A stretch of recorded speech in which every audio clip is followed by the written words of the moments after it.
thank you for your attention this morning. We will, of course, be keeping a close eye on events in Normandy. Henry Riley's still there for LBC as the 80th anniversary of D-Day is commemorated. And I think we will. You seem to be keen as I am to listen to that speech by George VI in full, because I think it gives us a kind of, what's the word? It gives us a different perspective in space and time.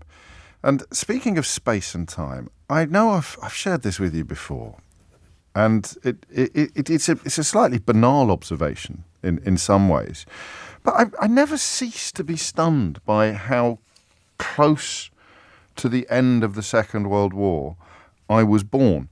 Because as a man in his very early 50s, I grew up seeing it as a long-distant event, as something that was very much in the history books, as opposed to something that was very, very much in the memories of lots of people, millions of people around me. So I was born in 1972, and the war ended in 1945, as you know.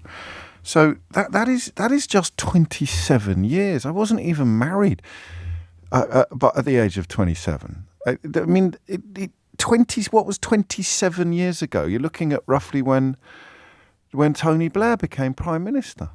So when I was born, the end of the Second World War was as recent as the election of Tony Blair is now. And yet, for reasons I don't even begin to properly understand, I grew up, most people my age grew up with it feeling much, much further back in the rearview mirror. And I wonder whether part of the reason for that is the famous reluctance of the men and indeed women who were engaged, who fought in the Second World War, to talk about it. And that's never more acute, that's never more apparent, is it, than on the anniversary of D-Day. That is the time that we hear so often, both, not so much anymore from the people that were there, but from their children and their grandchildren, that dad or granddad never, ever talked about it. I heard something extraordinary on the radio today. It quite odd, actually, because it wasn't a phone-in and it wasn't a report. It was just a presenter reading out an email from a listener. And it involved a man talking about visiting the museum, visiting a military museum with his own father. And they'd been tempted into the museum by an exhibit about gardens. There'd been something on the telly about sort of wartime gardening or something like that. I forget the exact details because I wasn't paying full attention until what happened next happened. And what happened next, this fellow wrote that his dad noticed that there was an exhibition specific to D-Day in the museum. Probably be the Imperial War Museum, would it? I'm not sure. And he said, should we have a look at that before we go? And so the family trooped off down the different corridor and walked into the room where the D-Day exhibition, the D-Day exhibit was. It was permanent, I think. And they happened upon a huge map. And his dad stood in front of this map for quite a long time. And after a couple of minutes, he stuck his finger on it, not far from Pegasus Bridge. He stuck his finger on this map and then, there it is. That's where I landed. And until that moment, this correspondent had absolutely no idea that his father had even been at D-Day. I think he had a vague knowledge that he'd been in the army and involved in the Second World War, but he'd had no idea at all that his father had been involved in D-Day. And then I sort of think, what do you mean you landed, Dad? You landed there? Because that's where my glider came down. That's where I came down in my glider. And he certainly had no idea that his own father had piloted a glider on D-Day.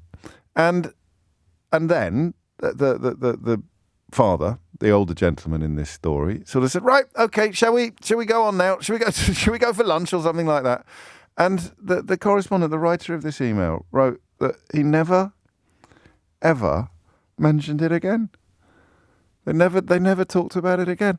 And I don't know that I've ever heard a more powerful illustration of that reluctance and reticence displayed by almost all of that generation.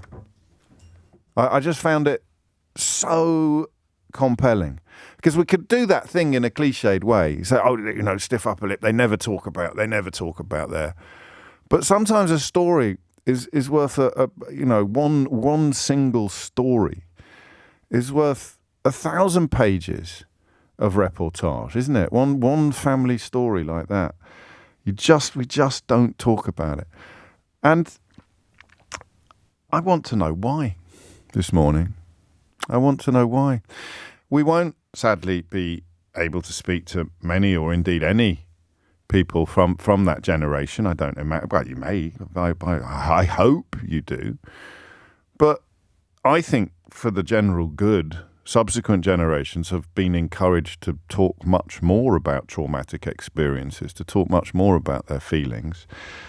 Still, I would argue, not as much as we could and not as much as we should, but the liberating nature of disclosure. Not necessarily cognitive behavioral therapy, but simple explanation. The old adage, a problem shared is a problem halved, it's a cliche for a reason. But I don't know why. I mean, I know what. I know the what of it. I know that people didn't want to seem boastful, perhaps, or they didn't want to dwell upon the trauma. But the proper why of it. Do we know why? Why didn't your dad talk about it? 0345 6060973. Why would there be such a reluctance and such a reticence to discuss such matters? Because when they talk about it now, and Henry has been filing some brilliant journalism from Normandy, and of course lots of other news organisations have done the same, and the veterans are quite forthcoming now. I don't know whether they were. I mean, at the 50th anniversary, were the veterans as forthcoming about their experiences? Do you need to be nearing the end of your life, perhaps, to uncork some of these recollections? I don't know. But it is incredibly important that they are forthcoming, because it's important that we know what happened. And two things strike me, actually. The first I've already mentioned is the I can't believe the proximity to the war of my own birth, given my experiences growing up and my perspective, the distance that I felt when I was growing up. And I know it's the same for almost everybody else, because you told me last time we mentioned this. And the second thing is the age. The age. I heard one veteran being interviewed, and he was asked what he felt. It was an odd question, actually, but it elicited a beautiful answer. So obviously the question worked. He was asked whether or not he felt the younger generation would be able to step up in the way that his generation had done, and he gave a very matter-of-fact answer. It was a kind of version of course he could. Of course they would. You're confronted with evil.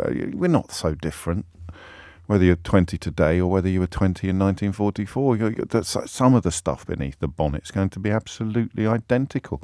There'll be some changes, but I was struck by the age.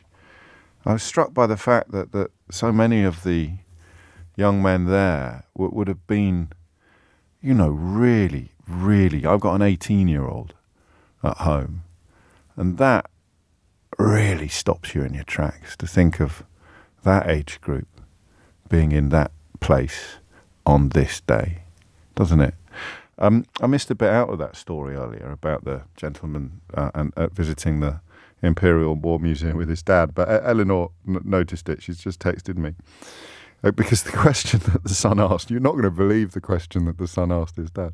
So his dad sticks a finger on the map and goes, "That's it, that's where I landed." And the son's got absolutely no idea that his dad had been involved in D-Day, let alone that he'd flown a glider over the beaches and landed it just shy of Pegasus Bridge. And so he said, he asked him a question. Can you guess what question this bloke asked his dad after discovering that he'd not only taken part in D-Day, but suddenly in that moment pinpointed the precise spot where he'd actually landed his glider? I'll give you a clue, shall I? Regular listeners to this programme, I think, would not have failed to note the quality of the question that this chap asked his dad, because the question that he asked his dad was, what was it like? What was it like? How many times have we sat here together and said that is actually the best question you can ever ask in some circumstances? There's a long story as to why people who listen to this programme a lot will have chuckled or had a wry smile when that question was asked by somebody else this morning. What was it like? And the answer was, it wasn't very nice.